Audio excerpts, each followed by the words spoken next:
to the stage, Shelly Palmer and Bonin Bough. Let's give a huge round of applause for Shelly Palmer. Huge round of applause for Bonin Bough. Okay. This is God here. I was ready. I'm sorry. Please continue. Shelly Palmer, Bonin Bough. Big round of applause. Good morning, everyone. This is God. So, Shelly, I've known you for a long, long time. And first of all, thank you for beginning the journey to help my son become a music linguistic, as we were just talking about.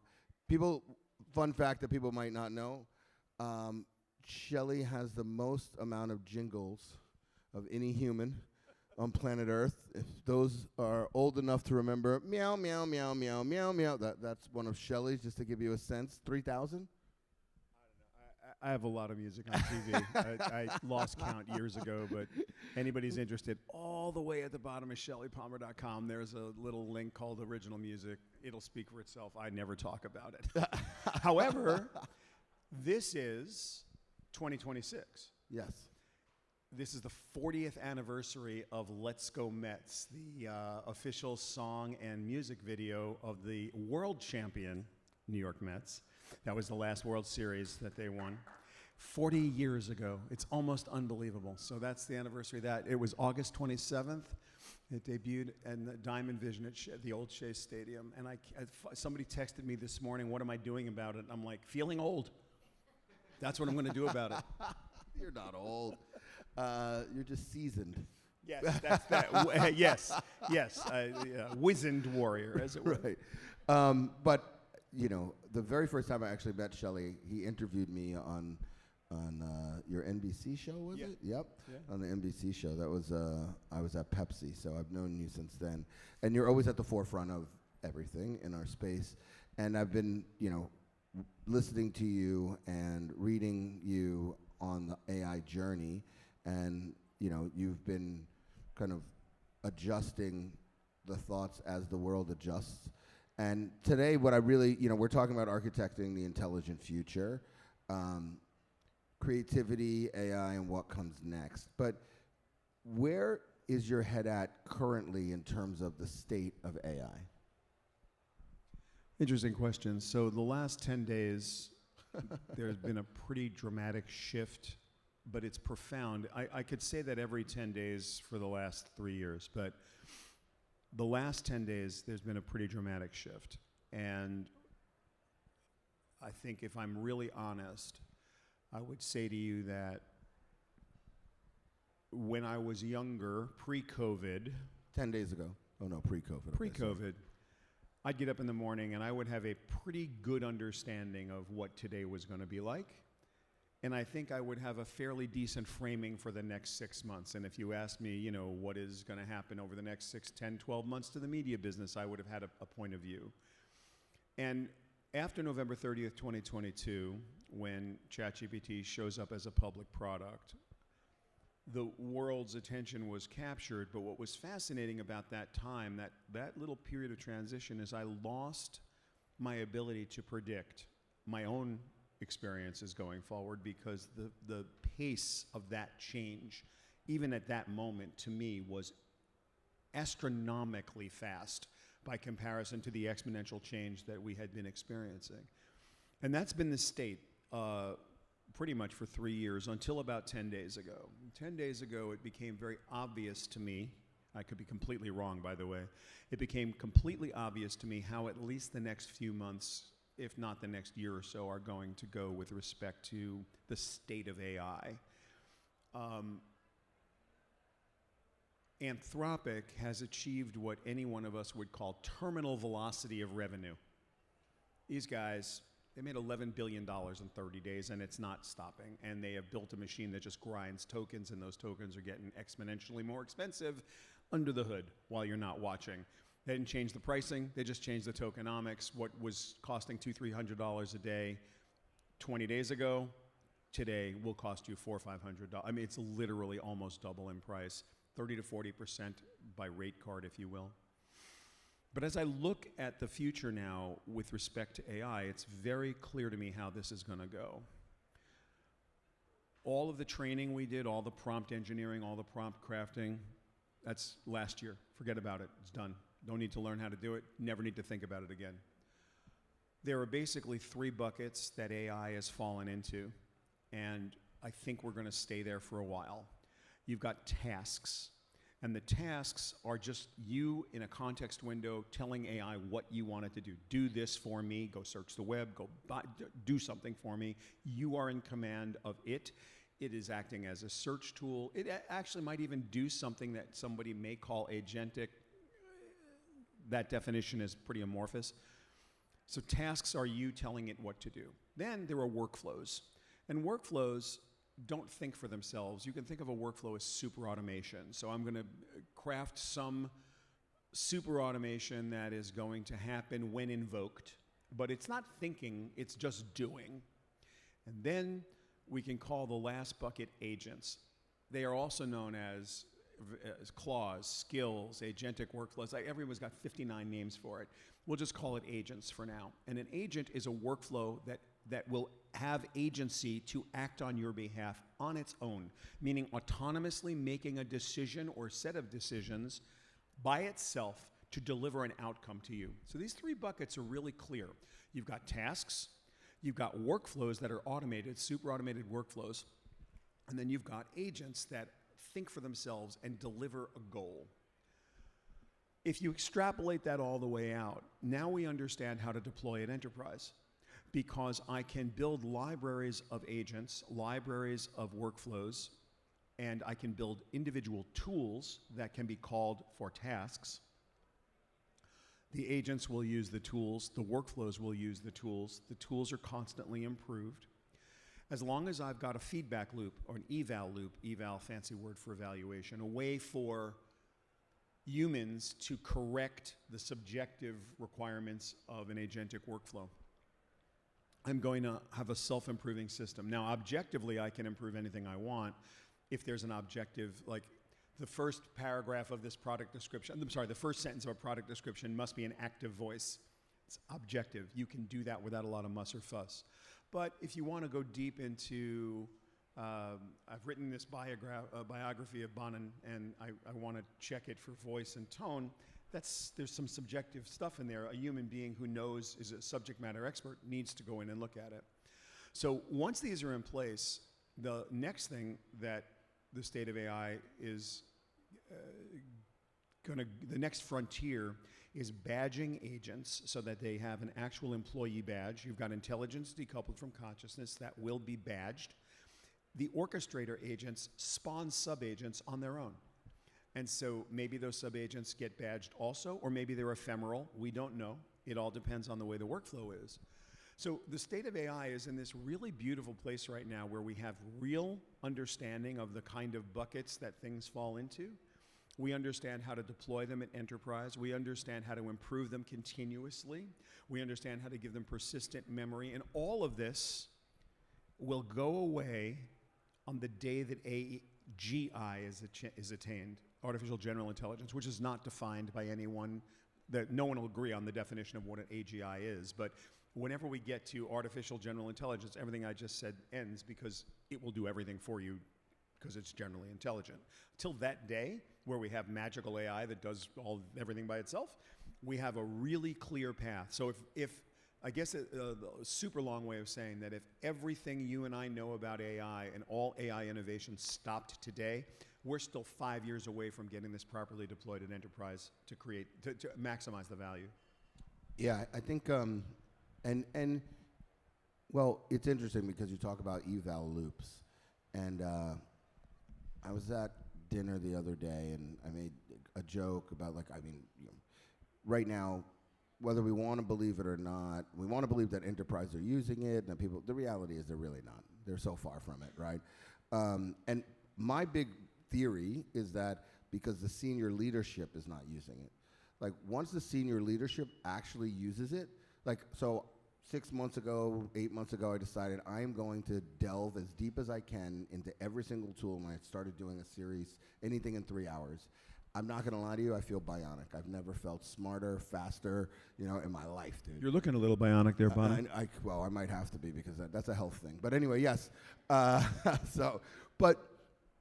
on the so the joke I made was, it's like not using a calculator. And the person said, yeah, but what if a calculator was right only 80% of the time? I said, touche, good point. But the one thing, so I experienced this the other day. So we're in a Tesla, and self-drive mode, somebody had rented it, and we're driving, and all of a sudden, when she arrived, she was at 10%, and we're like, what are you doing? Like, get this thing charged.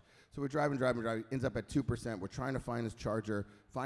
It's self-driving as helps with the charger, and then we get to where the charger is, and there's a dumpster plugged in. Whether it knew that or not, there was yellow caution tape, and it tried to make the right into the yellow caution tape. And I've been in Tesla self-driving, it's perfection. In this one little flaw, it just couldn't recognize that it was caution tape. And I was like, wow, even with all of there's still, and so that's the one thing is that I think the eval loops are some of the biggest challenges that we haven't figured out yet. And how do you know when that tiny miscorrection of the yellow, and the reason why I probably didn't recognize the yellow tape was because, it was twisted up, so it was really thin, but yeah. First of all, the kids always know when the parents are lying. Right. Okay, fair enough. Okay. So if senior leaders are not doing AI, everybody, you may think that you're just do as I say, not as I do. Yes, Dad. No. If the senior leadership is rolling up their sleeves and has hands on keyboard, then rank and file are going to follow suit. Right. I have a lot of anecdotal stories about that. With respect to AI being 80% accurate or 90% accurate or 5% accurate or not accurate at all, the idea that you would go to a large language model or a reasoning engine and you would expect accurate information at this point makes you a moron, not the AI not good at its job. You need to literally have got a screw loose if you think that a vague recollection of everything ever written on this subject, ever in the history of the world, is going to give you an accurate answer. You're literally an idiot. Where this works and where it doesn't work.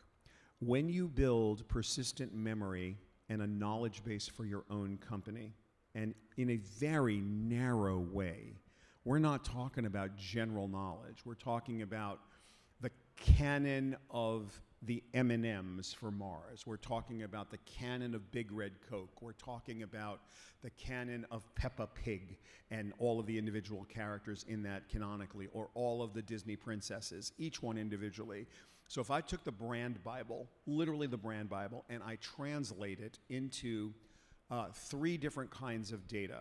Structured data, where if there's an absolute number, then I get that absolute number back.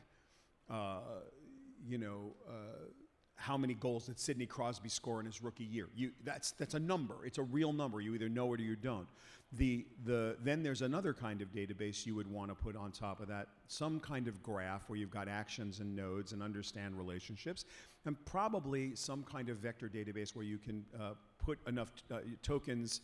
You can split up tokens for embeddings. And if you've got a brand knowledge base that has been well evaluated over time and is constantly improved, when you use any large language model or reasoning engine, you're not actually asking, fill in the blank, ChatGPT, Gemini, Claude, whatever. You're not asking these models to do anything except speak English. Mr. Riley's 9th grade English class, expository writing. I need a 5-paragraph essay, topic sentence, thesis, 3 supporting paragraphs, and a conclusion. It'll do that. It's seen a billion of them. So what does it do well? Anything that it can pattern match, it will pattern match. Because that's what it is. It's a pattern matching tool. The patterns you want to give it are the ones it doesn't have. When you are successful at that, which requires a robust eval loop, then and a lot of surveillance, if you will. Now here's my question, and I don't have an answer to this. Exactly how much surveillance are we as a society going to allow ourselves?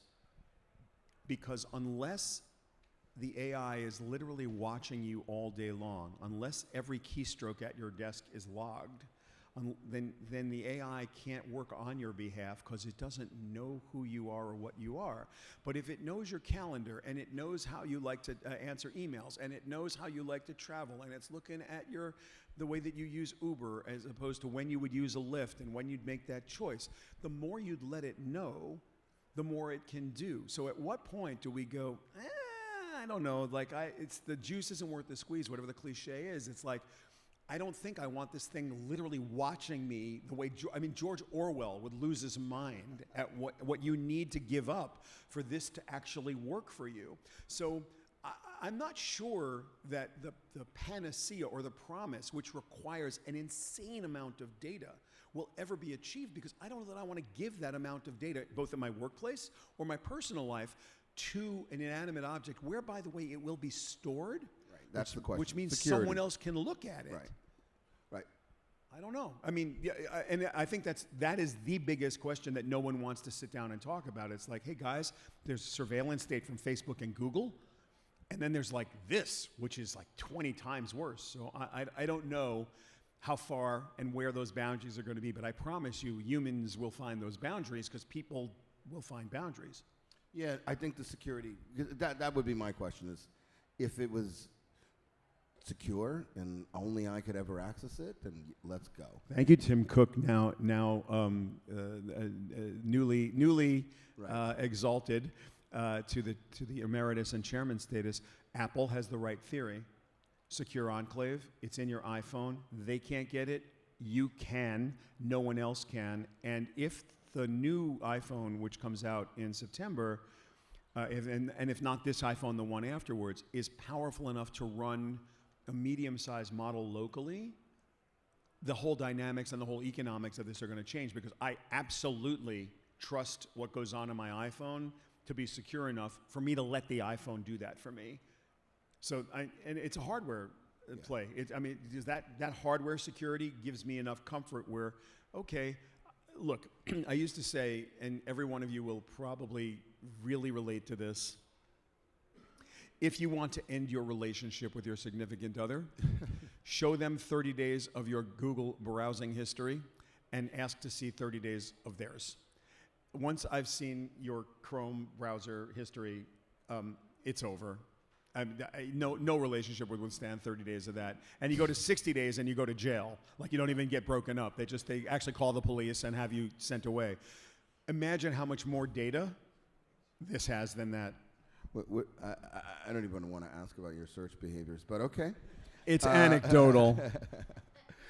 So in here, it's about architecting, and a lot of architecting for organizations, the infrastructure. I had the benefit of one of the large Fortune 100s who weren't in the U.S., realistically, building in the U.S. and recently. And one of my big points were very few have a moment to create something infrastructure-wise, AI from the ground up. But you've talked a lot about operating systems, and so just talk a little bit about how you see, even better, will they be able to re-architect? Will businesses be able to re-architect in order to put operating systems at the center, or is that game lost and it's just the new guys? Okay, that's the question, and it's different for every company. And the issue that we have here has nothing to do with technology whatsoever. Right. It is 100% cultural debt, nothing to do with technical debt. I'm going to take a giant step back for a second, and I'm doing a keynote at 3:50 today on the main stage, and I'm going to probably repeat this, so if you don't need to come to that if you're here. But I'd like you to, because, good audience, good audience. For my whole career, and yours too, the deliverable has been the atomic unit of business. Everything you do is, let's get this PowerPoint ready for so-and-so. Let's get this presentation ready for so-and-so. You are building some deliverable, or you're on the other side of it. You're waiting for someone to present a deliverable to you. And whether you're a consumer, and that deliverable is the message in form of an advertisement, or whether you're a business person and the deliverable is the presentation, the atomic unit of business has been getting deliverables delivered. And the architecture throughout the entirety of the organization is about facilitation of deliverables and all of the process and workflow that goes into deliverables. I'm going to argue now that in an age where AI executes, and remember, most of us do not create for a living, no matter what you think. You don't have vision for a living. You are paid Your intellectual property is rented for you to execute other people's visions. You are told by your CEO or your leader or your boss, we need to do this. That's the North Star. Force march that way. Let's go. And now you're in support of that vision. So you're an executional expert as much as you are, and then you may have creativity in your execution, but in practice, it's not your vision, it's theirs. So we have a world of executors whose atomic unit is the deliverable. And I'm going to argue that in a world of AI, where I have tasks, workflows, and agents that can all accomplish the execution layer on their own, the atomic unit will shift from deliverable to decision. So instead of cost per deliverable, I'm going to be looking at cost per decision, and I'm going to have meetings that are about decisioning, not meetings about deliverables. Now, how do I architect for that? If I go to architect for better deliverables, I'm not at first principles, and I don't understand the power of AI. And the hill to climb right here is that senior executives that I sit with, they're looking at the future through the lens of the present, and they're not understanding what AI's capabilities are. Not today, but if you're on the exponential curve, you have to understand this is going to get to a very specific place way faster. I mean, look at what's happened in the last couple, 3 years. This is on a rocket ship. So if you're still trying to figure out an architecture where deliverables are first principles and the atomic unit of the entirety of the workflow, you're missing the point, and it's actually an incredible waste of time. Because the middle management mafia will stand in the way of this as hard as they can because their livelihood depends on the deliverable being the atomic unit that they work with. You take meetings about having meetings. You take meetings about the deck that's going to be getting presented to Bonin on Friday. Okay, all that goes away. What am I doing now? And so this is the architectural challenge of the next, I'm going to call it 2 to 3 years, as people say, well, we're going to deploy AI at scale. For what? What are you going to do with it? Are there examples of people doing it?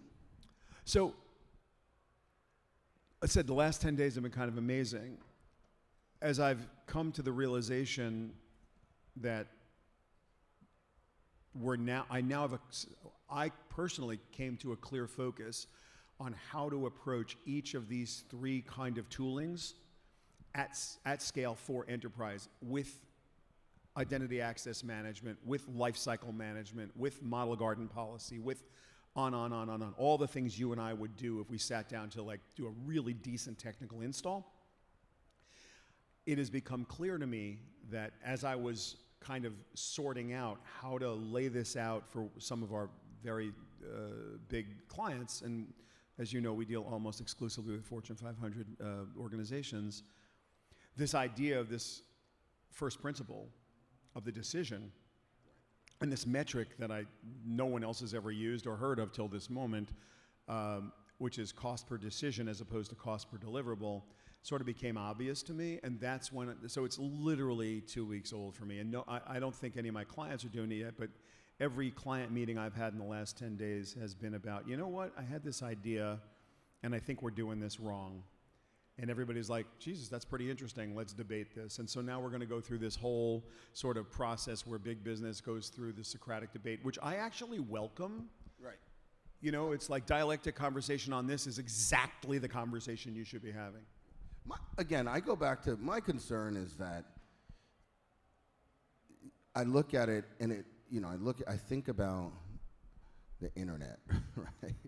And while this is, the exponential scale is vastly different, I think about the task it took for organizations to even jump into what is not even re-architecting of an organization, which was just re-architecting of specific pieces, supply chain, maybe product delivery, retail. Those were like monumental tasks to overcome. I was at the very beginning of it and watching, banks, nobody's ever banking online. The teller is here to stay, It's like now you don't even want to bank online. You're like, and I just think about, okay, yeah, that's,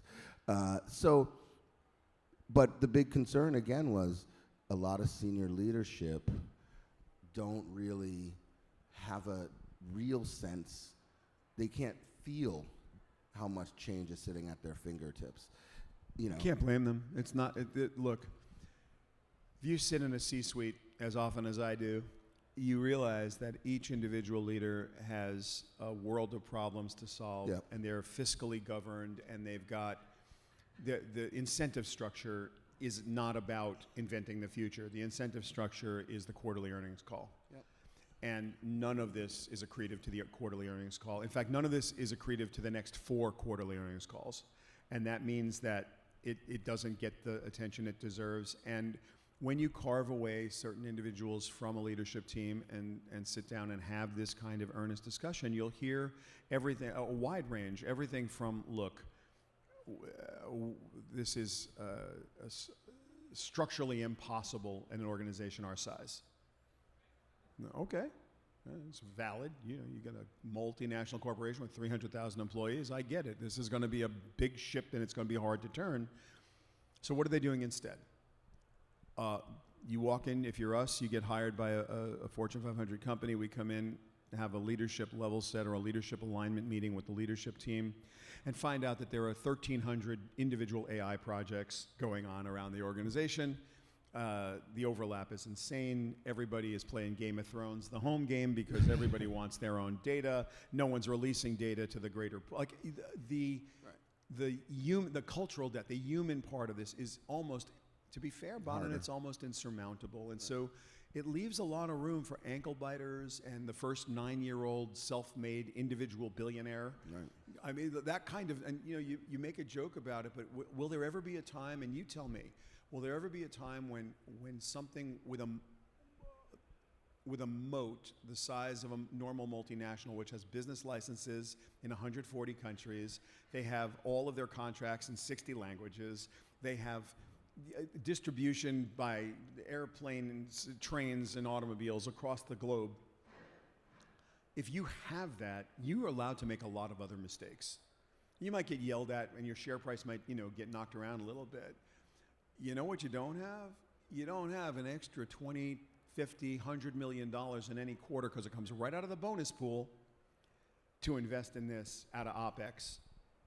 So I'd rather buy Bonin's company with balance sheet and just see if I can bolt it on or do something with it, than in practice internally drop $100 million of OpEx, which I'm going to get penalized for in the actual world. And so when you start to think about what should be, what could be, and what is for a reason, and the bureaucracies are strong and the incentives are strong, and a CEO will leave a company with a $60 million thank you note.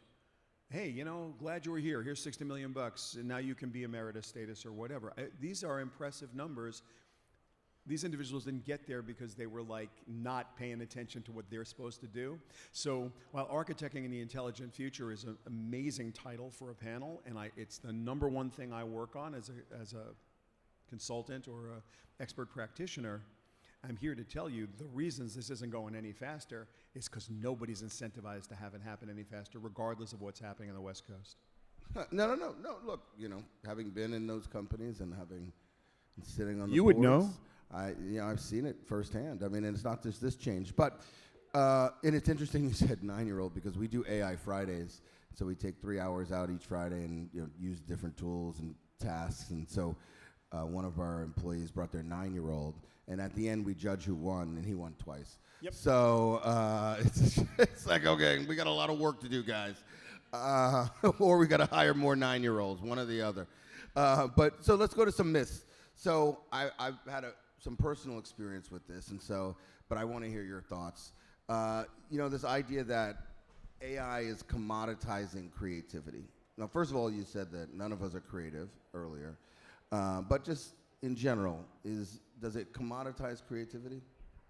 So this is a very subtle and important point that a lot of people don't really pay a lot of attention to.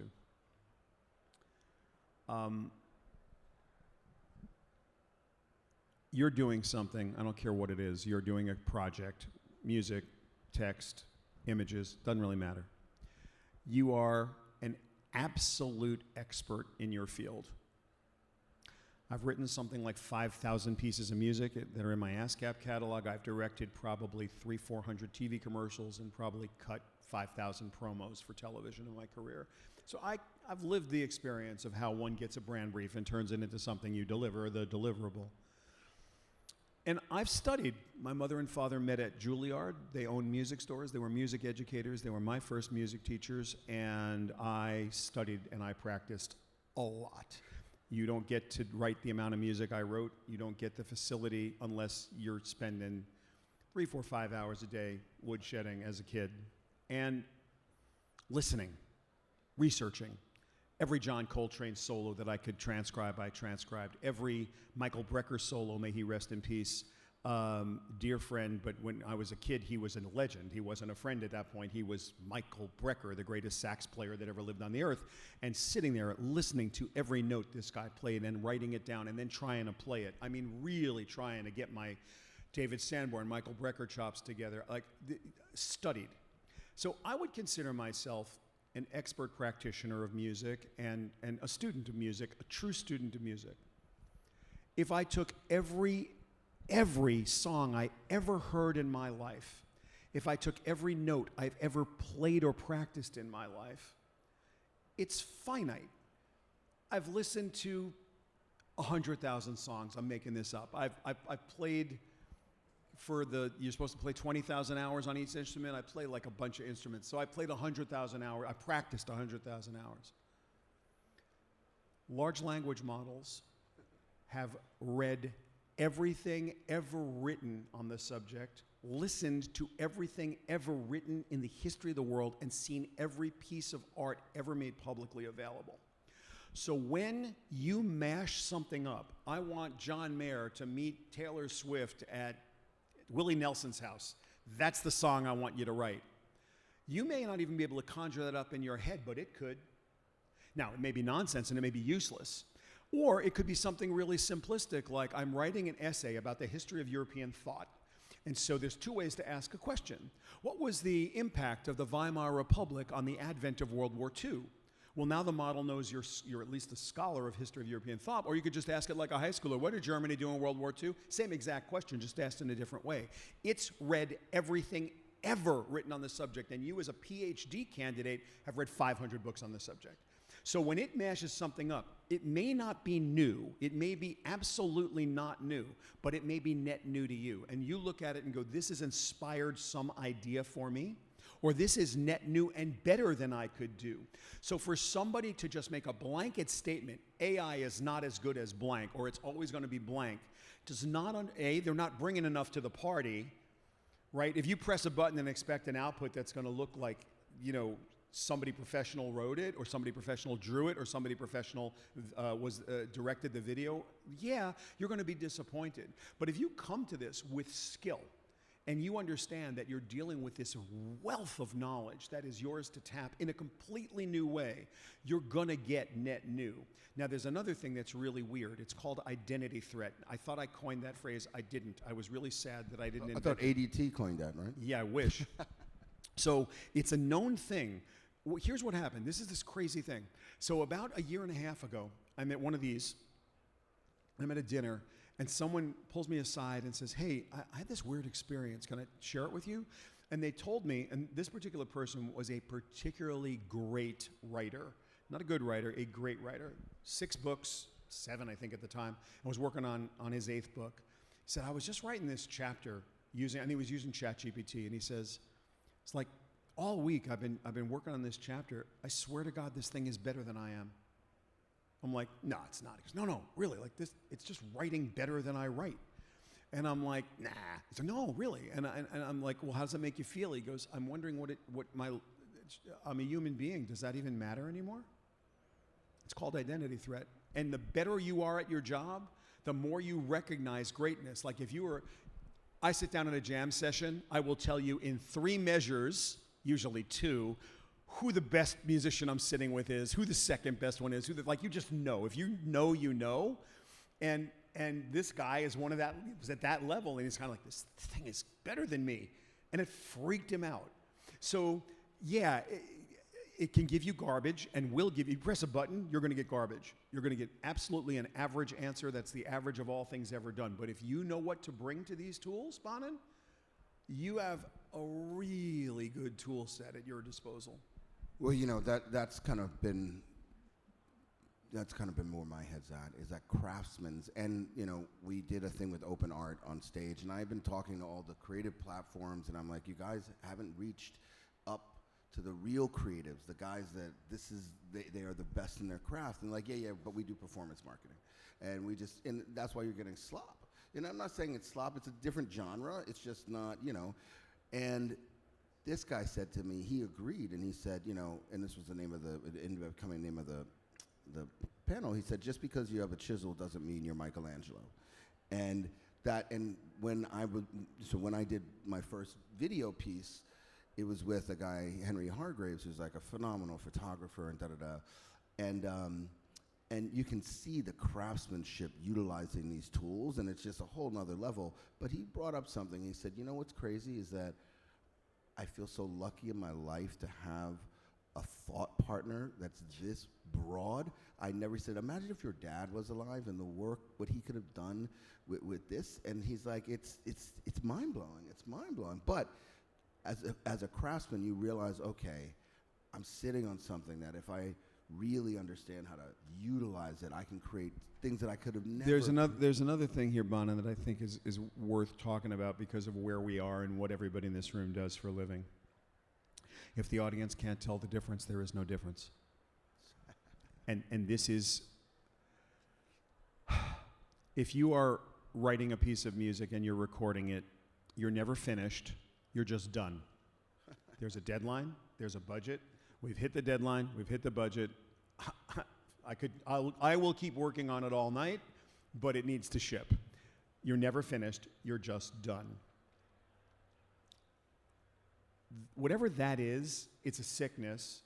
My company, the Palmer Group, was originally just a pure music and video production company, and we didn't start to make money until as a producer, not a composer, not someone who was busy trying to, not a musician, not a player, just as a producer, when I figured out when we were done, and so when was the client expectation met? I've made this promise.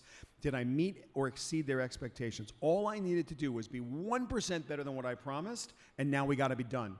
Now, instead of me spending 14 hours doing something, I could spend 4 hours doing it because the client didn't hear the difference. It was all for me. It was my ego. Oh, you know what?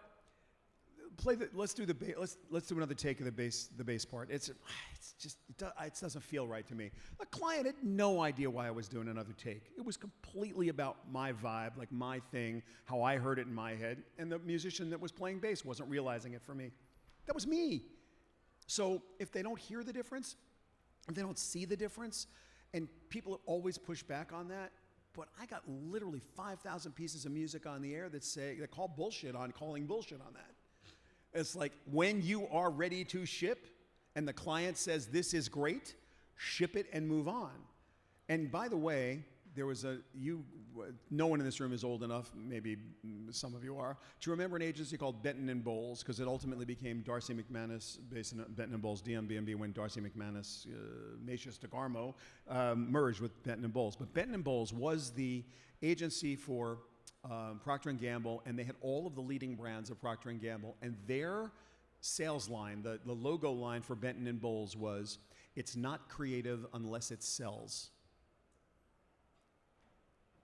I probably learned that while I was still at film school at NYU, and it stuck with me pretty hard. I can tell you personally, when you've met the client expectations, and the number one way you know you've met it is they spent $40 million in a quarter airing your stuff, and they had like a 6x ROAS that they were expecting. Check the box. Whatever you did, worked.